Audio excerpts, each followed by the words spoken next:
Hi ನಮಸ್ಕಾರ ಎಲ್ರಿಗೂ welcome to my channel Vijju's tasty food. ನಾನಿವತ್ತು ಚಿಕನ್ ದಮ್ ಬಿರಿಯಾನಿ ಮಾಡತ್ತೀನಿ. ರೆಸ್ಟೋರೆಂಟ್ ಸ್ಟೈಲ್ ಒಳಗೆ ತುಂಬ ರುಚಿಯಾಗಿರುವಂಥದ್ದು, ಕ್ವಿಕ್ ಆ್ಯಂಡ್ ಈಸಿಯಾಗಿ ಮನೇಲಿ ಹೆಂಗೆ ಮಾಡ್ಕೋಬೋದು ನೋಡೋಣ ಬರ್ರಿ. ನಾನು ಅರ್ಧ kg ಚಿಕನ್ ತೊಗೊಂಡಿನಿ. ಅದಕ್ಕೆ 2 ಕಪ್ ರೈಸ್ ತೊಗೊಳತ್ತೀನಿ, ಇಂಡಿಯಾ ಗೇಟ್ ಬಾಸುಮತಿ ರೈಸ್. ಅದನ್ನು ಅರ್ಧ ಗಂಟೆ ನೀರು ಹಾಕಿ ನೆನೆಸಿಡಿ. ಇನ್ನೊಂದು ಕಡೆ ಚಿಕನ್ಗೆ 2 ಚಮಚ ಶುಂಠಿ ಬೆಳ್ಳುಳ್ಳಿ ಪೇಸ್ಟ್, 1/4 ಚಮಚ ಅರಿಶಿನ ಪುಡಿ, 3 ಚಮಚ ಖಾರದ ಪುಡಿ, 2 ಚಮಚ ಉಪ್ಪು, 1 ಚಮಚ ಧನಿಯಾ ಪುಡಿ, ಅರ್ಧ ಚಮಚ ಗರಂ ಮಸಾಲ, 1 ಚಮಚ ಬಿರಿಯಾನಿ ಮಸಾಲ ಪೌಡರ್, 2 ಚಮಚ ಕಸೂರಿ ಮೇಥಿ, 4 ಹಸಿಮೆಣಸಿನ್ಕಾಯಿ, ಒಂದು ಅರ್ಧ ಈರುಳ್ಳಿ, 1 ಕಪ್ ಮೊಸರು. ಅರ್ಧ kg ಚಿಕನ್ಗೆ 1 ಕಪ್ ಮೊಸರು ತೊಗೊಳತ್ತೀನಿ. ಅರ್ಧ ನಿಂಬೆ ಹಣ್ಣಿನ ರಸ ಹಾಕಿ ಸರಿಯಾಗಿ ಮಿಕ್ಸ್ ಮಾಡ್ಕೊಳ್ಳಿ.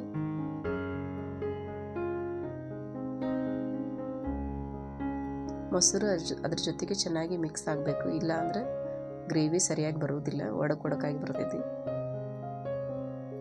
ಒಂದೊಂದಕ್ಕೂ ಅಂಟ್ಕೊಳ್ಳೋ ಹಾಗೆ ಸರಿಯಾಗಿ ಮಿಕ್ಸ್ ಮಾಡ್ಕೊಳ್ಳಿ. ಸರಿಯಾಗಿ ಮಿಕ್ಸ್ ಮಾಡಿ ಅರ್ಧ ಗಂಟೆ ನೆನೆಸಿಡಿ. ಈಗ ರೈಸ್ ಮಾಡ್ಕೊಳ್ಳೋಣ. 1 ಕಪ್ ಅಕ್ಕಿಗೆ 4 ಕಪ್ ನೀರಿನಷ್ಟು, 2 ಕಪ್ ಅಕ್ಕಿಗೆ 8 ಕಪ್ ನೀರು ಹಾಕ್ಕೊಂಡಿನಿ. ಅದಕ್ಕೆ ಸ್ವಲ್ಪ ಎಣ್ಣೆ, ಸ್ವಲ್ಪ ಉಪ್ಪು ಹಾಕಿ ಕುದಿಲಿಕ್ಕೆ ಬಿಡಿ. ಅದು ಕುದಿ ಬಂದ ಮೇಲೆ ಅದಕ್ಕೆ ನೆನೆಸಿಟ್ಕೊಂಡಿರುವಂಥ ಅಕ್ಕಿಯನ್ನು ಹಾಕಿ ಒಂದು 5 ನಿಮಿಷ ಸರಿಯಾಗಿ ಬೇಯಿಸಿ. ಅದು ಬೆಂದ ಮೇಲೆ ತೆಗೆದು ನೋಡಿ, ಒಂದು 80% ಬೆಂದಿರುತ್ತೆ. ಅವಾಗನೇ ಅದನ್ನು ಸೋಸಿ ಎತ್ತಿಟ್ಕೊಳ್ಳಿ. ಈಗ ರೈಸ್ ಆಗೈತಿ, ಸೋಸಿ ಎತ್ತಿಟ್ಕೊಳ್ಳೋಣ.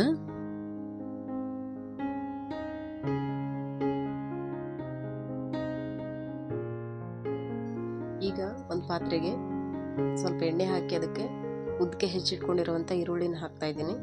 ಈರುಳ್ಳಿ ಹಾಕಿ ಸರಿಯಾಗಿ ಫ್ರೈ ಮಾಡ್ಕೊಳ್ಳಿ, ಬ್ರೌನ್ ಕಲರ್ ಆಗೋವರೆಗೂ. ಈಗ ಆಗಿದೆ. ಬ್ರೌನ್ ಕಲರ್ ಸ್ವಲ್ಪ ವೈಟ್ ಆಗಿ ಇರಬೇಕು. ಈಗ ಅದನ್ನು ಎತ್ತಿಟ್ಕೊಳ್ಳಿ, ಫುಲ್ ಡಾರ್ಕ್ ಮಾಡಬೇಡಿ. ಅದೇ ಎಣ್ಣೆಗೆ 2 ಪಲಾವ್ ಎಲೆ, 1 ಚಕ್ರ ಮೊಗ್ಗು, 2 ಇಂಚ್ ಚಕ್ಕೆ, 4 ಲವಂಗ, ಸ್ವಲ್ಪ ಜಾಪತ್ರೆ, 1 ಕಪ್ ಏಲಕ್ಕಿ, 1 ಹಸಿರು ಏಲಕ್ಕಿಯನ್ನು ಕುಟ್ಟಿ ಪುಡಿ ಮಾಡಿ ಹಾಕ್ಕೊಳ್ಳಿ. ಹಾಕಿ ಸ್ವಲ್ಪ ಫ್ರೈ ಮಾಡ್ಕೊಳ್ಳಿ. ಅದಕ್ಕೆ ನೆನೆಸಿಟ್ಕೊಂಡಿರುವಂಥ ಚಿಕನನ್ನು ಹಾಕ್ತಾಯಿದ್ದೀನಿ. ಹಾಕಿ ಸರಿಯಾಗಿ ಮಿಕ್ಸ್ ಮಾಡ್ಕೊಳ್ಳಿ. ಸ್ವಲ್ಪ ಕುದಿ ಬಂದಮೇಲೆ ಅದಕ್ಕೆ ಸ್ವಲ್ಪ ಕೊತ್ತಂಬರಿ ಸೊಪ್ಪು, ಸ್ವಲ್ಪ ಪುದೀನವನ್ನು ಹಾಕ್ತಾಯಿದ್ದೀನಿ. ಹಾಕಿ ಮಿಕ್ಸ್ ಮಾಡ್ಕೊಳ್ಳಿ. ಮಿಕ್ಸ್ ಮಾಡಿಕೊಂಡು ಒಂದು 10 ನಿಮಿಷ ಹಾಗೆ ಅದ ಚಿಕನ್ ಬೇಯಲಿಕ್ಕೆ ಬಿಡಬೇಕು.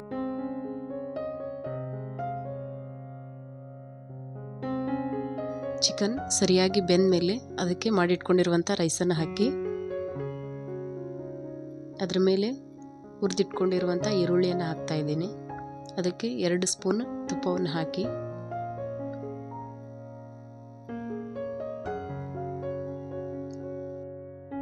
ಅದಕ್ಕೆ ಯೆಲ್ಲೋ ಫುಡ್ ಕಲರನ್ನು ನೀರಲ್ಲಿ ಹಾಕಿ ಮಿಕ್ಸ್ ಮಾಡಿ ಇಟ್ಕೊಂಡಿದ್ದೀನಿ, ಅದನ್ನು ಹಾಕ್ತಾ ಇದ್ದೀನಿ. ಲಾಸ್ಟಿಗೆ ಕೊತ್ತಂಬರಿ ಸೊಪ್ಪನ್ನು ಹಾಕಿ ಮುಚ್ಚಳವನ್ನು ಮುಚ್ಚಿ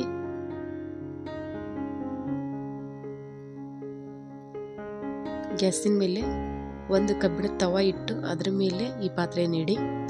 ಅದಕ್ಕೆ ಮೇಲೆ ವೇಟ್ ಆಗುವಂಥ ಒಂದು ವಸ್ತು, ಏನಾದರೂ ಒಂದು ವಸ್ತುವನ್ನು ಇಡಿ. ನಾನಿಲ್ಲಿ ಕುಟ್ಟಾಣಿಯನ್ನು ಇಡ್ತಾ ಇದ್ದೀನಿ. ಅದನ್ನು 10ರಿಂದ 15 ನಿಮಿಷ ಲೋ ಫ್ಲೇಮ್ನಲ್ಲಿಟ್ಟು ಬೇಯಿಸ್ಕೊಳ್ಳಿ. ಈಗ ಗ್ಯಾಸನ್ನು ಆಫ್ ಮಾಡಿ 15 ನಿಮಿಷ ಆದಮೇಲೆ ಈಗ ಓಪನ್ ಮಾಡ್ತಾ ಇದ್ದೀನಿ. ನೋಡಿ, ತುಂಬ ಚೆನ್ನಾಗಾಗಿದೆ, ತುಂಬಾ ರುಚಿಯಾಗಿರ್ತೈತಿ. ನೀವು ಒಂದ್ಸರಿ ಟ್ರೈ ಮಾಡಿರಿ. ಬನ್ನಿ ತೆಗೆದು ನೋಡೋಣ ಅಂತ ಹೆಂಗಾಗಿದೆ ಅಂತ. ಒಳಗೆಲ್ಲ ಗ್ರೇವಿ ಎಲ್ಲ ಹೆಂಗೆ ಬಂದಿದೆ ಅಂತೇಳಿ. ಗ್ರೇವಿನೂ ಮಸ್ತ್ ಬಂದೈತಿ, ಭಾಳ ಚಂದ ಕಾಣತೈತಿ. ನಿಮಗೂ ಇಷ್ಟ ಆಕೈತಿ ಅನ್ಕೋತೀನಿ. ನೀವು ಒಂದ್ಸರಿ ಟ್ರೈ ಮಾಡಿರಿ ಇದೇ ವಿಧಾನದೊಳಗೆ. ಭಾಳ ರುಚಿಯಾಗೂ ಇರ್ತೈತಿ. ಕ್ವಿಕ್ ಆ್ಯಂಡ್ ಈಸಿಯಾಗಿ ಸುಲಭವಾಗಿ ಮನೆಯಲ್ಲೇ ಮಾಡ್ಕೋಬೋದು ರೆಸ್ಟೋರೆಂಟ್ ಸ್ಟೈಲ್ ಒಳಗೆ ಚಿಕನ್ ದಮ್ ಬಿರಿಯಾನಿ. ಈ ರೆಸಿಪಿ ನಿಮಗೆ ಇಷ್ಟ ಆದರೆ ಲೈಕ್ ಮಾಡಿ, ಶೇರ್ ಮಾಡಿ, ಕಮೆಂಟ್ ಮಾಡಿ. ನನ್ನ ಚಾನಲನ್ನು ಸಬ್ಸ್ಕ್ರೈಬ್ ಮಾಡಿರಿ. ಧನ್ಯವಾದಗಳು.